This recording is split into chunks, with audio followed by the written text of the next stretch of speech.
medical sciences. So the basic sciences has to do with your anatomy, your physiology, your biochemistry, your microbiology, you can name it.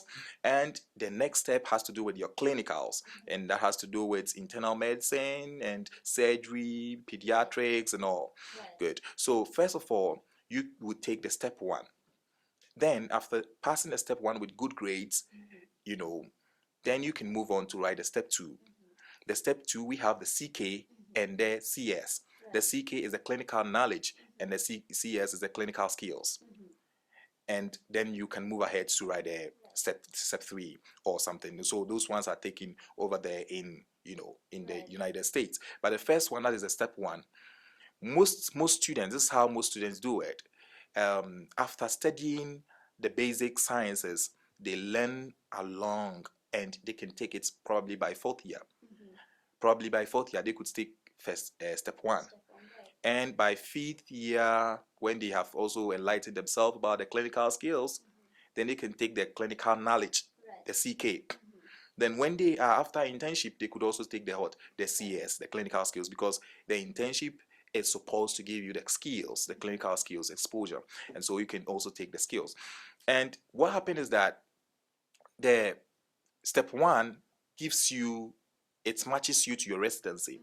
So the grade you're able to accrue in the step one can determine which specialty you would do your residency in. So for example, family health, family medicine, sorry, and also pediatrics, surgery, neurosurgery, and all, psychiatry and all. You need some number of score around 230 plus, and you'll be matched to do these kind of courses. Yeah.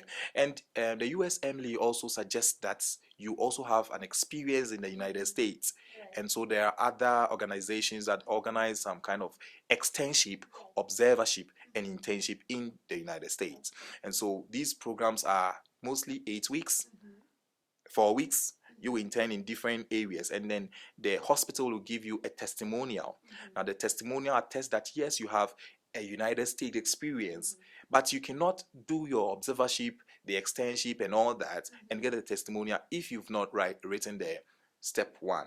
So when you write the step one, you will need the clinical testimonial to be able to take the CK and the CS. And then now you'll be matched on to your residency. So in the United States, the system is quite different from other world.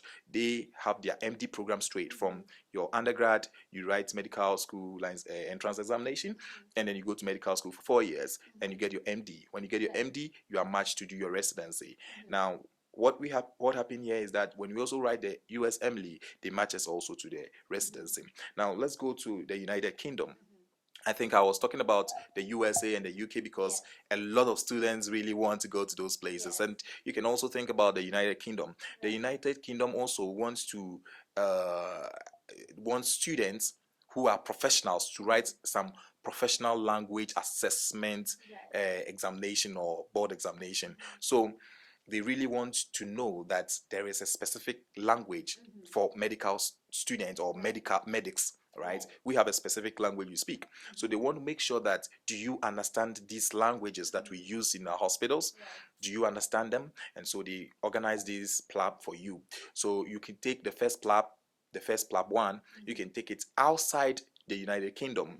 And with the number of scores you are able to score, if you score high score, then you'll be given another letter to go and do another something like an internship, clinical skills over there in the UK.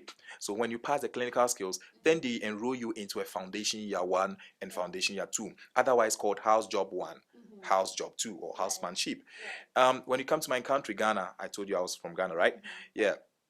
After medical school, if you are an international medical graduate, you go back to Ghana, you register with the Ghana Medical and Dental Council to take the Medical and Dental Council's license exams, we call MDC examination, right?